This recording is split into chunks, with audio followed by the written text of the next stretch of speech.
This computer. Okay, I think it's recording. Hey, my name is Grace Keaton, and this is my ZPD project. I'm here with my friend Katie, and we're doing face-to-face in a virtual space. And we are going to learn how to do sentence diagrams. So, Katie, have you ever done sentence diagrams before? No, I actually have not. Okay, so this is kind of new to you, but you've done a lot of other grammatical kind of structures before where you break down sentences, and you've Yes. had English classes before. So, just in general, what would you rate your own self-esteem for your overall self? Like in regards to English or Just in general, like your entire life, what's your self-esteem probably like a 6 or 7. out of 10? Yeah, Yeah. that's about average. And then we have, so that's like how you feel kind of emotionally about yourself. But then we have self-concept, which is a little bit more specific. Um, so in regards to English, how do you think you perform in English in general? I'd say probably like an 8, maybe a little bit higher or lower depending on the situation. Yeah. So and especially in the past, you've had kind of a higher performance, and recently it's kind of gone down a little bit. Yeah. So um, we're going to be focusing on your self efficacy, which is your ability to, um, like, what you believe your abilities are. So you had said before that you think your ability to properly identify like parts of speech and parts of a sentence and how sentences are kind of structured is overall kind of like lower than you would like it to be. Okay, and do you think it's like, do you personally think it's important to learn how to do these kinds of like sentence diagrams and such? I definitely do, especially when you're like writing papers and different things you're doing. So, yeah. Yeah. Okay, so our ultimate goal here is to learn how to accurately diagram a sentence and what parts of a sentence um, like interact with each other and kind of like the basic grammar rules. Um, and we're gonna have like a skeletal structure of a sentence and see if we can kind of pick that apart. So if you will go to the PowerPoint and go to slide number 2, we have a model of a sentence diagram. Um, so could you explain kind of like your thoughts on this diagram, like what you think of it, how you think it might work? Um, Possibly like the like important parts of the sentence are like horizontal, and then the ones that are like not like main parts of speech are not. Okay. So um, we have like the important parts here, you said, and then parts of the sentence that are not as important are kind of down here. So this is your model. You can go back and look at it anytime you need. But let's go to slide 3, and you have your own sentence. This fish swims, and that fish leaps. So um, just based off what you know, looking at this other model here, could you try to um, recreate that structure and kind of explain out loud what you're thinking? Yeah. Can you hear me? Yeah. Okay. So the first one has a subject on the top. So I guess fish. I'll put the subject up here. And then, oh, whoops. And then put this down here. And then could take. So take is a verb. So I'll put swims up here. And then I'll just go ahead and put fish down here. I don't really know if that's right, but since that's a subject or like a proper noun, or no, a noun, sorry. And You're then good. a verb. And then I'm gonna put like conjunctions and stuff and prepositions on the bottom and put them kind of in order of where it is in the sentence. So I think I'm finished with that one. Okay. So you have the subject and the predicate on this first line, and then you have the conjunction kind of in the middle, and then you have another subject and predicate on the main line with this and that being on the like kind of slanted lines. Okay. So um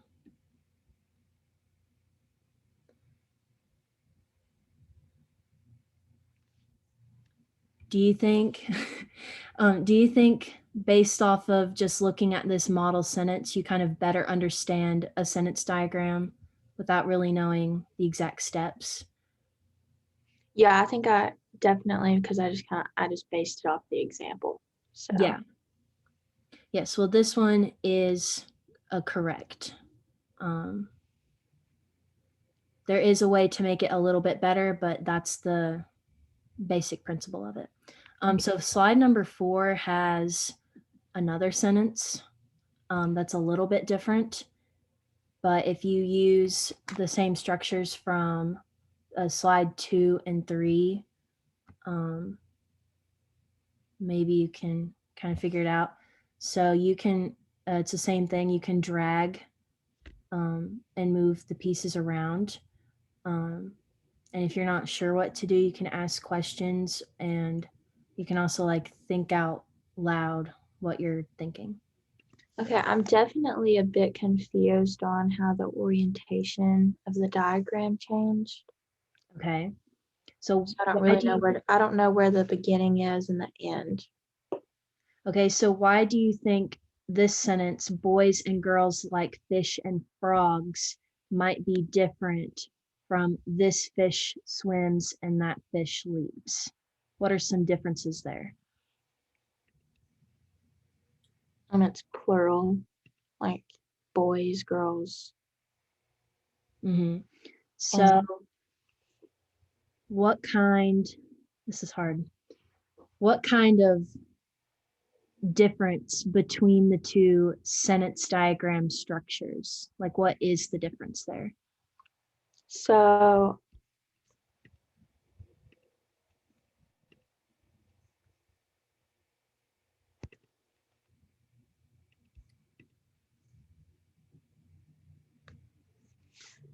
I guess like this, like this third slide has like it's split in half, but you can kind of tell like you go from left to right. When you get to the right side, go back down, restart at the left, and go to the right. Okay, so So could we apply those kind of concepts to this diagram as well? yeah, I guess you could. So like use the top line from left to right and then the bottom line from left to right. Okay, so let's try that and see if that works. Okay. So boys boys is a noun. No, what is it? A noun. Maybe. We'll see. And then I'm not really sure where to place. Well actually I don't want to put that there. I guess I'll just place this here since it's not a noun or a predicate. And then I guess I'll put like below the line, or actually that's fish. Oops. Put fish up here and then like below the line down here, and then put and in the middle like I did on the first part of the sentence, and then frogs on the top line. Okay. So we have boys and girls, and then like over here in the corner, fish and frogs. So if we go back to, which one is it?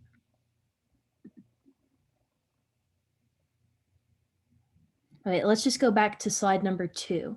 So this is hard to not just say it.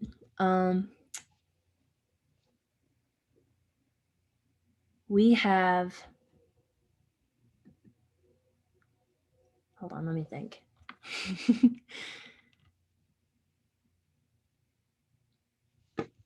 Okay, let's go back to slide 2. So we have on these main parts, what type of words do we have on these main lines here? Like what kind of words are they on the Like main? parts of speech. Yeah, what parts of speech are they? So I is a pronoun, Mm-hmm. correct? Okay. Take is a verb, Mm-hmm. and then could is an adverb. And then more is like more coconut. So I guess more is describing coconut. So that's a pronoun or noun, an adjective. And then coconuts is a noun. And then if we go to slide number 3, we can see if, and you've done this one correctly. So what's a pattern you notice when it comes to the subject and the predicate? They're on the same line. Okay. So if we take that idea and think about how the subject and the predicate are the main focus of the sentence, then is there anything you would like to change about your sentence diagram?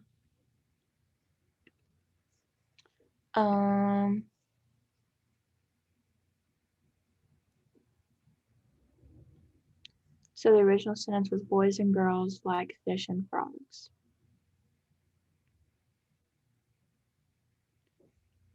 I don't really know what to change, so I'm just going to leave it. Okay. So,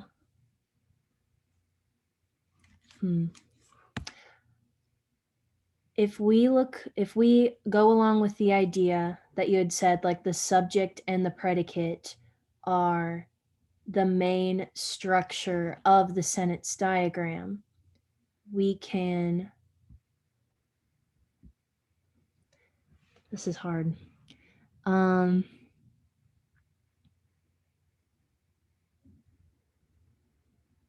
Okay, let me ask you this.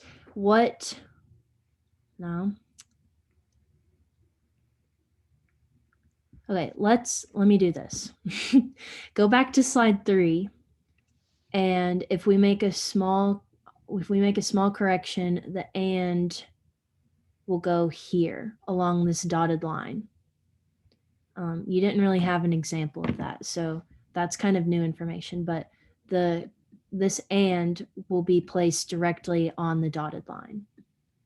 So if we take that information, how can we apply it to slide 4 if conjunctions go on dotted lines? I guess we could put maybe both of the nouns over here. And what types of nouns are those? Boys and girls? Pronouns, maybe. They're the first noun of the sentence. So they're the subject. Yeah, the subject. And then the predicate will go over here, and then put these here, and maybe put like in the middle. Yep, that's exactly how you do it. Okay. So now it reads boys, and then you have an and kind of going down here. So boys and girls, and then like is the predicate attaching it to fish and frogs. Okay. Okay, so now we're going to do a third one on slide number 5. Well, that is very blurry. But you're doing snow boots must remain in the hallway. So again, you can both of the other sentence diagrams you have made are accurate, so you can use those as references as a model. And then the first one is also a model to use. Okay, boots are going to be a subject, right? Mm-hmm. Snow is describing the boots. So I'm going to put that below the line.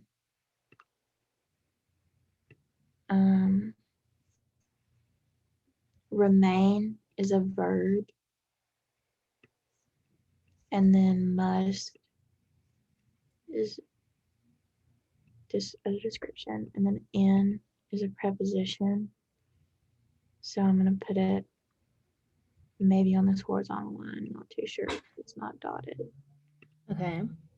And then hallway is a noun, so I'll just put it there. And then I forget the exact term for the, so I'm just going to put the down there. Okay. So we have on that main line, you have your subject and your part of your predicate, boots remain, and then hallway. So if we go back and look at sentence diagram, like the very first one on slide 2, and then also you can kind of look back at slide 3 as well. What do you notice about the entire phrase on the straight line?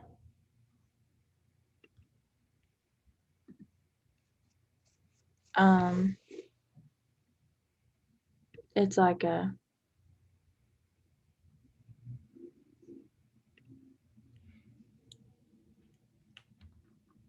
I'm really not sure. Okay, well, let's read it out loud and see if we notice anything. It says, I could take more. Coconuts or more. I could take more. And then And fish then, swims, fish leaps. and then if we read number 4, it says, boys like fish, girls like frogs on the straight line. So you can read it. What do you mean by you can read it? Like it's a sentence on its own. Okay. So using that kind of information, what can we do to kind of adjust snow boots must remain in the hallway? I would move the must up with remain and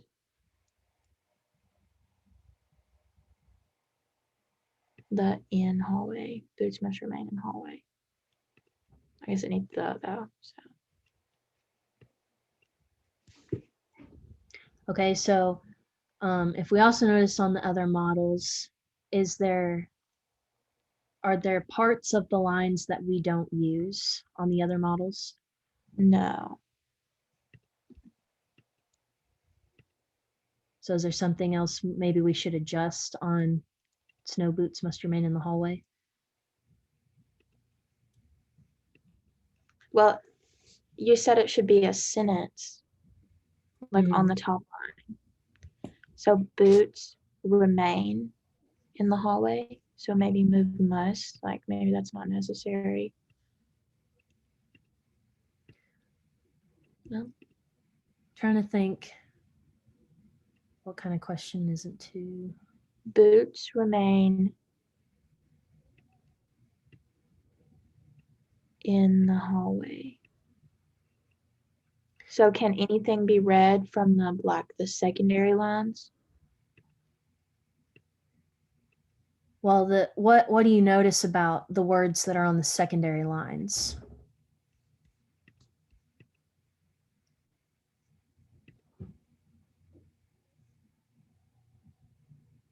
I'm not sure. So if we look at them, there's some words like this, that, not, much, of, and those. So they're kind of, when we think about like the physical representation of the sentence diagram and how they're slanted down away from the main part, what might that mean? Means they're not necessary. Okay, so you're questioning about the last part in the hallway. What kind of phrase might in the hallway be? A prepositional phrase. And what are some rules we have about prepositional phrases in sentences? You can take those out. Okay, so do you think that might apply with the physical outlook of the diagram? Yeah, so maybe you could put like in on the slanted part and the down here, and then hallway on the secondary line. Yes. Do you know what type of noun it is when it's not the subject of the sentence? It's kind of like when we put it on the secondary line. Do you know what kind that is? No. Okay. Well, that would be the direct object. And it's something that the subject is acting on. The boots are what are remaining in the hallway. So that's why it's kind of down there. Okay, so we've kind of looked at the different types of diagrams. We've gone over most of the different parts of speech you'll see on this. Now, on the very last slide, slide 6, I have pieces of text that you can type and you can make your own sentence. And as you're making it, can you describe what you're doing, like what you're thinking? So I make my own sentence. Yes, it can be anything you want, as long as it applies with the rules of the sentence diagrams.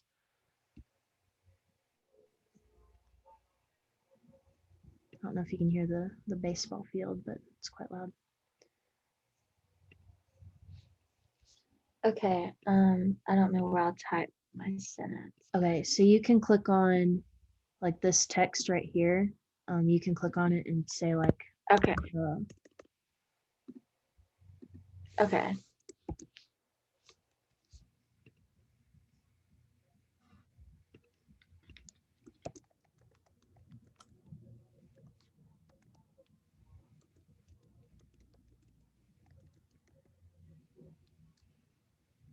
Okay. I put my sentence as cats are my favorite animal. okay, and then you can use these other, I'll make another one. You can write each individual word on the text boxes and then place them where they need to go.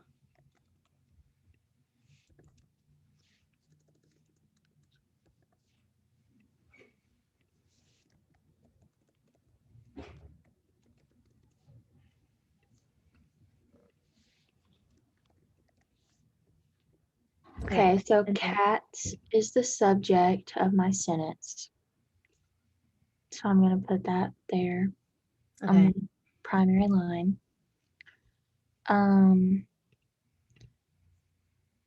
Animal, I guess, is my direct object because it's cats. Yeah. Favorite is an adjective. So I'm going to put it down here. And then my is a possessive. I forget what it's called, possessive something. And I don't think that's necessary for the sentence. So my, and then I'm going to put favorite down here. okay, so we had said before that on the baseline, what kind of rule did we kind of say for that baseline of the diagram? You can like read it. Okay, so are we able to read that on this one? Not really, but I'm not really sure how to make it readable. Okay, so what Okay, we need to make it readable, which basically means what? What components do we need for a sentence to be readable? A verb Okay, and a so subject. then how could So, we adjust that to make it more readable? I guess are could go up here. Is that a verb? Mm-hmm. Okay. So cats are, I don't know if it'd go to the left or right. I think the right, Mm-hmm. and then move this over. So cats are animal. So I guess my could go up here. Okay, so when we look at, let me give you a specific one. Let's look at slide 2. Down on the right side where it says of those coconuts, what do you notice about that? Like it's one of the only branches that kind of extends out. Why do we think that is? I'm not sure. Okay, well, what is different between like not, for example, only has that one branch? What's the difference between not and of?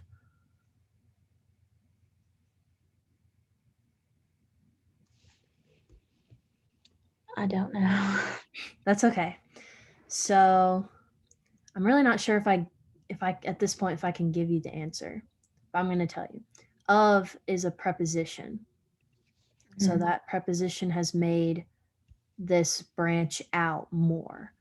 And on the structure you've been given, it wouldn't you say it looks kind of similar to sentence diagram 1, like how it Yeah. branches out like that? So how could we adjust the sentence to make it fit the structure better?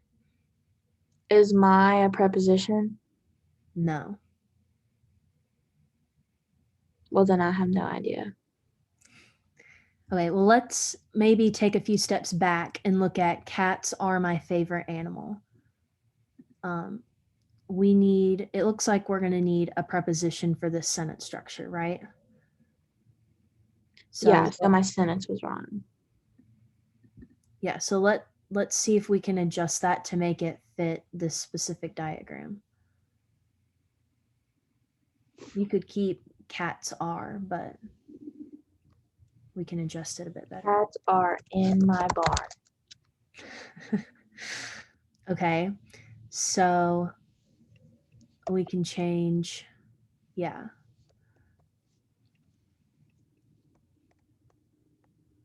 Okay, so I'm gonna put barn up here. I'm gonna put in down here because it's a preposition. And then I guess I'm so sorry about that sound. That's good. It's a helicopter. I have a baseball field. I'm, I'm gonna put my down here on this line, even though I'm not sure that's where it's supposed to go. Cats are barn. Okay, and is that a sentence we say? No, Okay, so what part of that sentence is making it weird? Like what's kind of disrupting it from being a complete sentence between are cats? Okay, so wait, you said are or barn? barn. Barn. Okay. So looking back at the other sentence diagrams, are all of the pieces of the diagram used? No. Where are they not used? Well, maybe actually. Okay, so I think looking back at a previous example, the direct object coconuts was down here on this line. So maybe I should shift this down. So cats are. Okay. Yes, you got it. So you have, I'll make that look a little bit straighter. You have a sentence. Cats are. So um we had decided that that straight line can be a complete sentence, and then we have the prepositional phrase in my barn, and then my is a descriptor of barn, so it goes downward. Okay. So, now that we've done that, do you think uh, your ability to understand how sentences are structured has changed any? Yes, I definitely think so because it was kind of a good review. Mm-hmm. Especially since we haven't gone over some of the stuff properly and since like middle school. Yeah. Um, and what else was there? So, do you think if your professor were to assign something similar to this, where you have to define the different parts of speech and how they affect each other, do you think you'd be able to do that better? Yes, definitely. Do you think your self efficacy, which is like how you believe about your ability to perform grammar and do it accurately, do you think that's improved any? Moderately, I think. Okay. Um, I think that is it. So I'm just gonna